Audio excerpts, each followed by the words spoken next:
And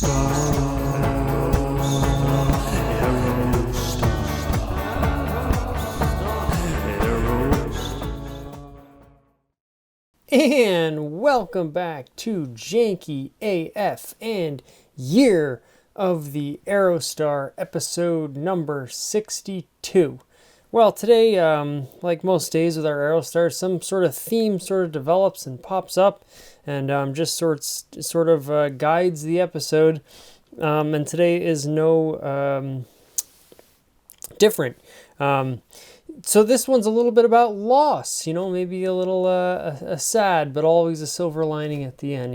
There was a different Aerostar I was going to do today. It was an all-wheel drive extended version down in Pennsylvania, and it got away. I should have probably recorded it last night. Things were going very busy. I come to you now from an undisclosed location, and I had intentions of actually trying to buy this Aerostar, believe it or not. Now, it was down in Drums, Pennsylvania. I had previously seen some parts for an Aerostar for sale. There was like a piece of sheet metal that I thought was going to fit my 1993 Aerostar perfectly, and I thought about buying that. There was, I think, a set of wheels. And then, so I had seen this van previously in this picture for these parts, and all of a sudden the van itself popped up. Beautiful, like, sort of light bluish green and exterior two-tone over, I believe, gold or silver bottom. Really interesting color combination. It was in really good shape, not crazy high mileage, just had some recent front end issues, and that's why they were selling it. And I've been really hot to trot on an extended all-wheel drive Aerostar.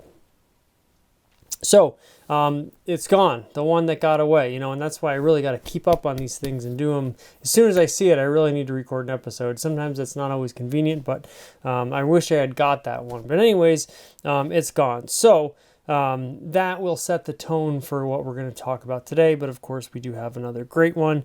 And without further ado, here we have a 1995 Ford Aerostar Extended minivan, listed for just $1,000 in Zionsville, Pennsylvania. Now, of course, very interesting. Now we are working within a 500-mile radius. However, the last one was also in Pennsylvania, was also all-wheel drive, and was also extended. And that one was going for $1,650, but it was a little further along than this one, as we'll see. However, a lot of similarities already off the bat. So we've already found another all-wheel drive extended Aerostar to talk about. So that sort of like gives me a little glimmer of hope and eases my pain a little bit. So let's get right into it, and we'll see the rest of how this develops. Okay, 200,000 miles, automatic transmission. It's gasoline, exterior green, interior tan. 15 miles per gallon city, 20 miles per gallon highway, 17 combined. Okay, seller's description. And this is a single photo Aerostar listing, but that's okay because there's still plenty to talk about. Aerostar project. My dad loved Aerostars, and this one was to be a 5.0 V8. Now, we have seen there's at least one known example of a V8 Aerostar out there. Had a lovely little YouTube chat with the person who built it. It's still out there somewhere, also, I believe, in Pennsylvania, funny enough. Neither here nor there for what we're talking about right now, but this was going to be a V8 Aerostar. He lost his drive to work on it and decided to rebuild the 4.0 and get it back on the road. He died before finishing it, but made sure I knew he didn't want it crushed. So let me say that again because that was awkward how it came out. He died before finishing it, but made sure I knew he didn't want it crushed. So the son, presumably son, let's see here, was made known to the seller that the seller's father did not want the vehicle crushed. All right.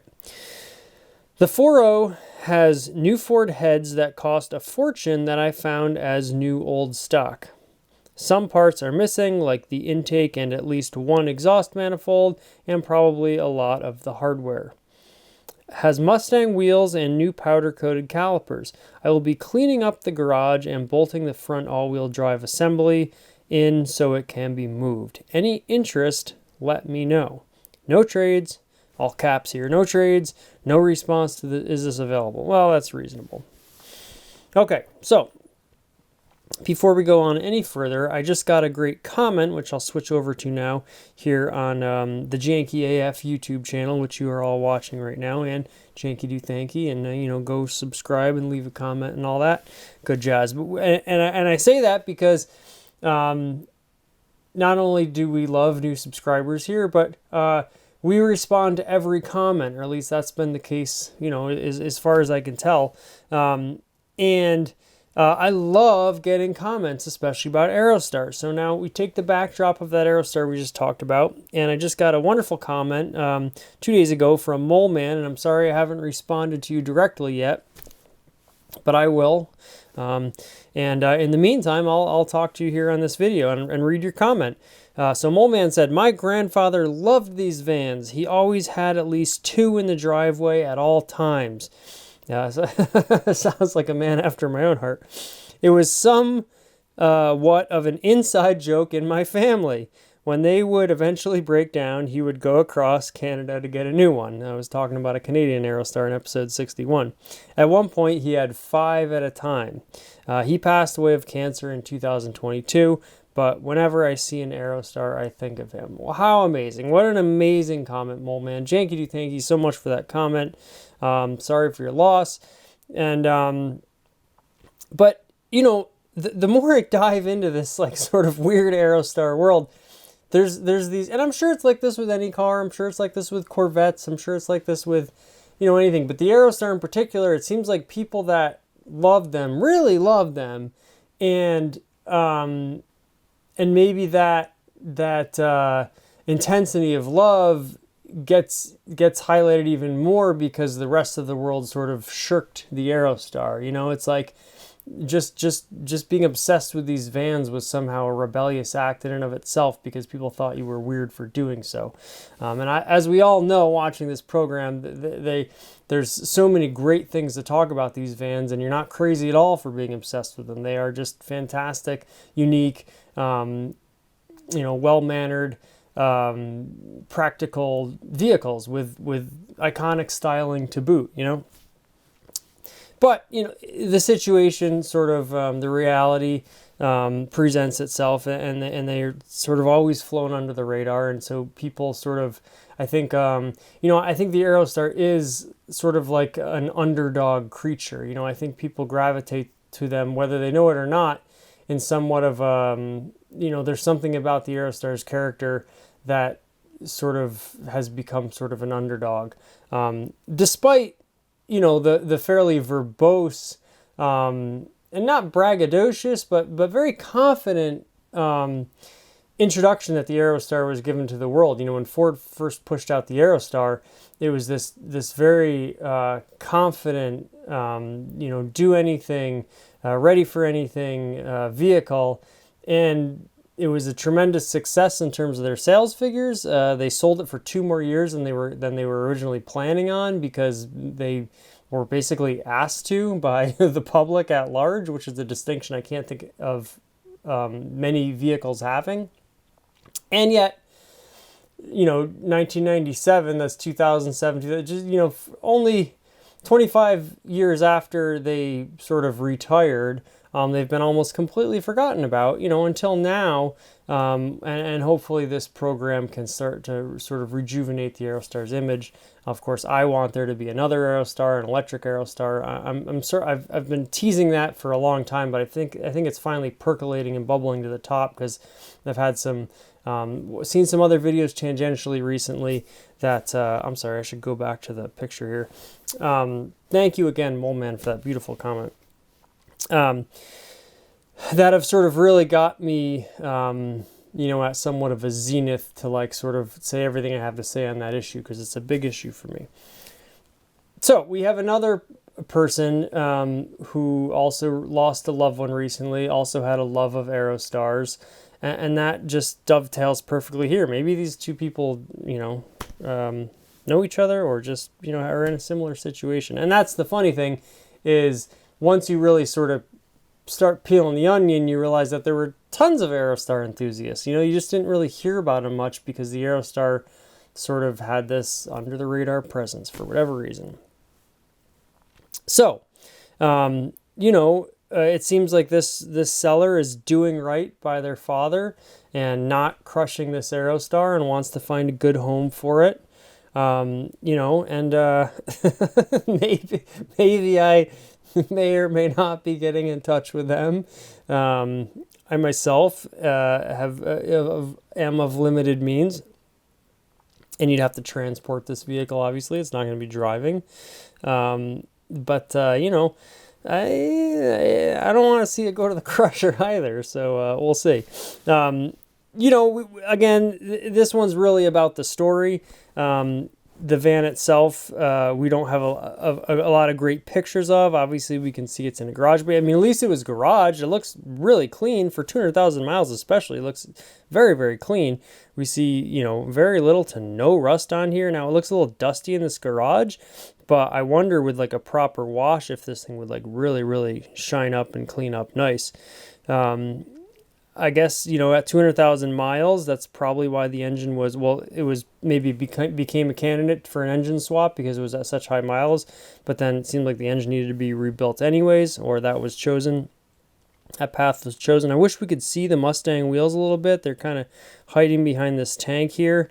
But you see some of this sort of in the non-dusty areas. It looks like it still has like pretty good sheen on it. I mean, boy, green over gold is just like such an iconic color combination for the Aerostar. This is a 95. It was would have been the last year if they didn't keep making them for 2 more years. And the Aerostar had fully bloomed at this point, and it was just like completely in its element. This long, 7-passenger all-wheel drive minivan with a 4.0, really capable engine. And it was just, hitting its stride, and it was like, the choice of and transporter for so many families. I know of at least 2 families who I'm friends with who had multiple Aerostars. They bought one and then they bought another one right after that. Serial Aerostar ownership, as we mentioned a couple examples with that commenter. Serial Aerostar ownership is very, very common. I myself, of course, have 2 Aerostars in the current moment in time. And these all-wheel drive versions, now all-wheel drive standard length Aerostars are very rare. They're just sort of an odd bird in and of themselves. But all-wheel drive Aerostars, whether extended or standard wheelbase, are just getting harder and harder to come by, especially in the Northeast. I think out west, that's still cars just hold up better, and so there's more older cars there consequently. And for overlanding and going out to the dunes and all that stuff, these all-wheel drive Aerostars are you can still find them out there. Granted, at a premium price-wise, but in the Northeast, they're very hard to find. This one's looks like to be in extremely good condition. Obviously, it's sort of like torn apart right now, but it's just a perfect candidate for restoration or modification. If you were to take this Aerostar and do something crazy with it. Well, it would almost be in the spirit of what the original owner wanted to do. You could bring it back to stock, but it seems like the original owner wanted to put a V8 in it. So to modify it in some degree, wouldn't be sort of tarnishing. With classic cars, you kind of like, to do something really radical with them, especially if there's not that many left, is frowned upon. I mean, in the Aerostar's case, there's a lot of them left, so it really doesn't matter. However, the fact that the original owner, who has now passed, wanted to do something sort of wild with this, if you could, maybe not follow through on that vision exactly, but also do some sort of, engine modification to this or swap to this, that would kind of be the perfect, ending to it. So, of course, my wheels are turning now, and missing out on this last Aerostar as I did, and not even being able to get to talk about it because it was a very unique example. Really, sort of like was it hurt me, and of course, obviously not to the degree of these other 2 people who I've mentioned today who have lost loved ones, but in some very small, minuscule way, I can empathize a little bit, and because it's within the vein of the Aerostar, that's sort of the common magnetic bonding point. So it's just got me in a, strange emotional place now, and I'm gonna sit here and think about this and look at this Aerostar, and who knows what's gonna happen. But I just thought that was like a sort of a, interesting, narrative that sort of developed around these things, as it always does. And the Aerostar is a strange demarcation of time and energy for me, for whatever reason. That's sort of my my temple in a way. So there you have it. Sort of a odd episode. We're in a different location. Of course, we do still have the Ford hat. There's still an Aerostar in the painting, so some things never change.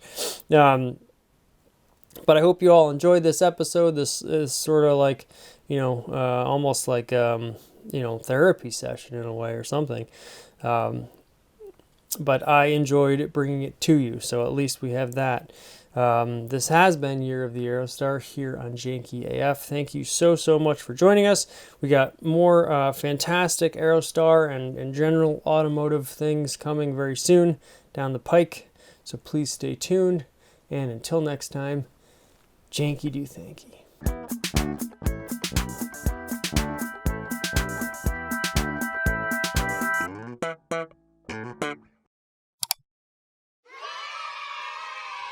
One small step for man, one giant leap for mankind.